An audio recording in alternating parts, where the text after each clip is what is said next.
Welcome back to our community. Susie Thomas here with Josh Erickson and Don Jones, both from the Canton Players Guild, talking about all things Players Guild, and particularly right now, A Christmas Carol, which will be opening up very soon. And Don, so let's throw that question to you. You have to go through such a range of emotions. How in the world do you prepare yourself for that kind of a workout emotionally? Preparing for it is more or less like I said before. You have to really kind of watch yourself, and you have to eat right and sleep right so that you're focused and you don't have something else on your mind when you begin. But it's the most fun in the world. This role is so fun to do because you get to do everything. You get to make people laugh. You get to be completely serious. You get to cry. You get to make people cry. You get to be mean and horrible. You get to be joyous and fabulous. I mean, it's everything that an actor wants to do. The whole range is there for everything. So can I throw in you also get to fly? Yeah, and you get to fly. Yes. So I there's all this stuff about method acting and how you prepare and such. And one of the things that I do is I kind of live the whole thing, and I listen to what's going on, and I try to make it real for me, and I focus in on what they're saying. And we are blessed to have Miss Amanda Medley back playing the roles of Belle and Elizabeth, which is double cast in this show traditionally for a reason, to show the duality there between them. Boy, I can just listen to her sing all day long. So I just love to just sit there and cry and listen to her sing about, how our relationship failed when I was young, and it just tears my heart out every single time. And it's a blast. It tears the audience's heart out when you are left in a heap there sobbing. It's so hard to watch, and you just want to say, get up and go after her. Oh, yeah. Yeah. And it's, there's a lot of emotion, and that's what's so rewarding as an actor, is to be able to bring that to the story, too. I tell this to people all the time, but in all the versions, I never liked the guy. I never liked George C. Scott. I even loved Patrick Stewart, but I didn't believe their transition. I didn't trust them enough after they came back. And I think that's one of the things that we try to do, to lay that down, that you can. And you're not just, but is tomorrow he's going to feel different? Or, this guy was really mean before. So you have to set that up, Yeah. Well, what I'm so amazed at is never overacting. You never go that, over the line. You don't want to get maudlin and, gaggy. It's hard to try to keep that line there, but it's powerful when you do it. It is more powerful. I just can't recommend this program enough. You need to see this show. It's amazing. Give us the dates again. Sure. Yeah, absolutely. December 4th through the 20th. Yeah, we pretty open, exciting. Yeah. Okay, you work with a number of children throughout this, and we're talking about those schedule and so forth. And you've gone through a bunch of Tiny Tims, right? Or because they grow up and they're not so tiny from one year to the next, and so maybe sometimes there's siblings that grow into the role. How does that work? Well, I will say this year our Tiny Tim is returning. However, our Tiny Tim and his family had moved to West Virginia. They are actually commuting back and forth to play this role. Are you serious? I am. I saw on Facebook that they were getting enrolled, down there in school. How could they move? How could those kids leave us like that? But they're not leaving you. They're So they are commuting? They are. Now, obviously, we're working with them on rehearsal schedules, but they're driving up. The greatest people. Just wonderful amazing parents, story, good people. They're just fabulous. That is dedication, because the little brother then plays one of the ignorance or he's just, or is it want? One of those. Confused. He's got another. How old is that other little one we have this year? I don't know, maybe 5 or 6. Yeah, they're just adorable. It's my favorite thing about doing the show is the kids. So I don't get to talk with anybody except a few ghosts in the show. Everyone else in the show is said, don't even look at him. Don't you look at him, because he's not there. So they don't even get to look at me ever. So it's hard to kind of get to know people. So I immediately embrace the children. and make them my friends and have fun with them. And they're the ones that I mess around with during intermission and stuff, so. Okay, well, I was wondering about that because sometimes people, they say in order to keep that tension on stage, they maintain that distance off stage, but you do quite the opposite. Well, yeah, we can't afford to do that with these children. And a lot of times that's appropriate. We had a production of Oliver a few years ago, and one of our good friends, Aaron Brown, had to play Bill Sykes. Yeah. And he did that. He segregated himself from the cast, and he went away. And when he came on, he was vicious. And he's the sweetest, most, religious. He runs the Habitat for Humanity thing down here. Yes. He's the nicest guy in the world. His wife is a beautiful, lovely woman. Yes, and good But actress, he was darn scary. Yeah. Well, and I think they were out in L.A. for a time and then have they were. relocated here. So, yeah, but that's another way of doing it. Josh, you've been affiliated with Players Guild for quite some time. Yeah, this is my 16th season.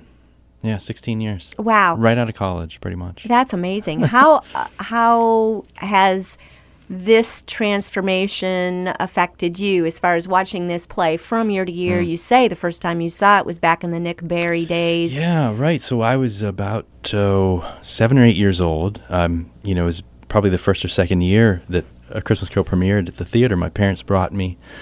And I just remember one of my earliest memories is seeing that production, seeing the set, the costumes, everything, just being completely enamored by it. And thinking at that moment, I think I want to do this. So this is something you can do and get paid. That's amazing. What a job. You can play pretend and get paid to do it. So that started it. That started it and that spark just never left. So it's surreal for me to be working on that production. Every year of the last 16, I look forward to it. I think certain people you may ask would groan, because A Christmas Carol every year, same show. But for us, it's excitement. So it's gone through different incarnations, different versions, different people, different actors, but the story is the same, and the story has always hooked me from a very young age. So I'm thrilled to be a part of it. That ghost of Christmas present didn't terrify you as a 6-year-old child? That yeah. thing used to or the come future, out there. yeah. Oh, the future is what I mean, yes. Oh, yeah. No, he terrified me. It was about, 10 feet tall. The whole thing so scared the crap out of me. I thought the whole thing was spooky. This isn't about Christmas. It's scary. That's why I love our version, because it's so heartwarming. It's so emotional, filled with. And you do so many matinees, and you must hear back from children. What is the reaction from children as you were when you first saw it? Well, I think we have school matinees. I think we have 4 scheduled this year. So the actors, not only are they performing on the weekends, but they perform a Tuesday, Wednesday, get a Thursday off, then Friday, double Saturday, Sunday, and then they're back at it the following week. But the students always have a range of questions. We do a talk back after the matinees, and Don could probably talk to you about some of the fun questions that they. What's it like to fly? Right. Yeah, is that what they want to know? First thing usually. Uh-huh. But I think they're always as intrigued, as I was. A lot of them are. That. Wow, you can do this? This is something that is an option for us. How fun is it to be able to play a character in a period show on the stage? Suzie, you were talking to me earlier before we started about coming down and during a performance last year, a matinee, and we didn't have a full house, and you were so impressed by the level of the performance that everyone gave, and really and truly in our cast, those are so special to us because what we talk about before we do them is that if we have one kid out there that's like Josh Erickson, that's just right. one kid out there that we hook, then we've done a fantastic thing. Let's go after that one. Yeah, that is great. Well, you do have other plays on the docket. What else is coming up this year? We have a full season. Following A Christmas Carol, we have a production of Junie B. Jones, which is based on a very popular kids' book. It's a little musical. That'll be a lot of fun. I think parents, kids, they're all going to enjoy it. We have a range of shows. There's from Avenue Q to The Hobbit, And then we're very excited to close out our season with Mary Poppins, the musical, based on Disney's very, very popular movie. Now, Avenue Q might look like a Sesame Street live thing, and I think we want to make sure people know. I'll make a clear distinction. That is not something that we want children at, because it is a little. It has some more adult material in it. So yes, that is not a Sesame Street show. So please don't bring your kids to that. No, but definitely to Mary Poppins. Definitely to Mary Poppins, though. That is one for all ages. I have 2 daughters. They are talking about Mary Poppins. They're very excited about that production coming. Very fun. Something real special that we want to remind everyone. You have an all-access night to A Christmas Carol. Don, you lead that. What's that like? Well, we get to take the people backstage and show them the tricks.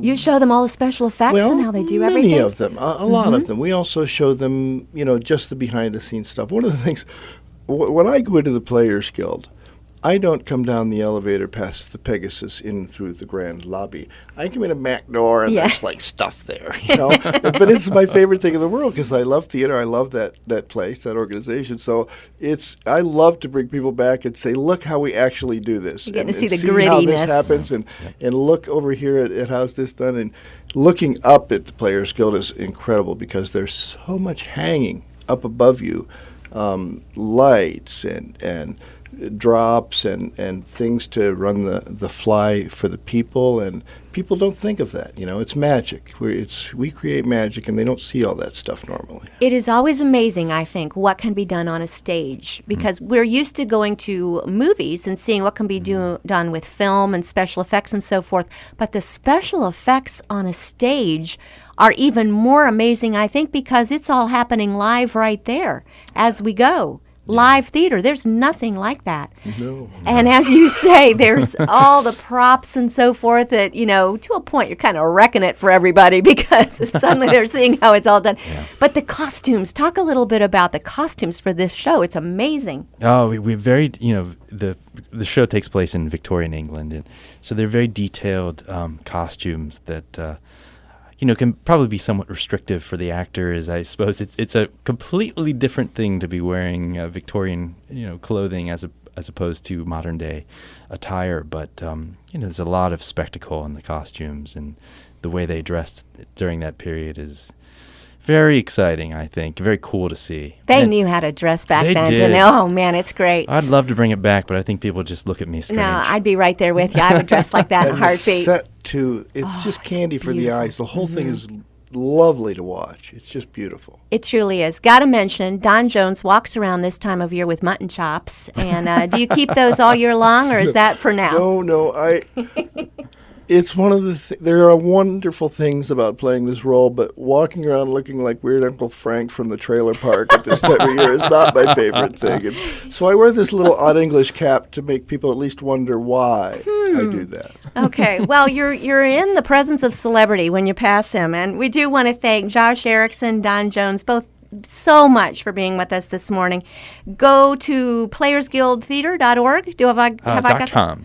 .com, gotcha. And you have been listening to Our Community. I'm Susie Thomas for The Light, 95.9 WNPQ.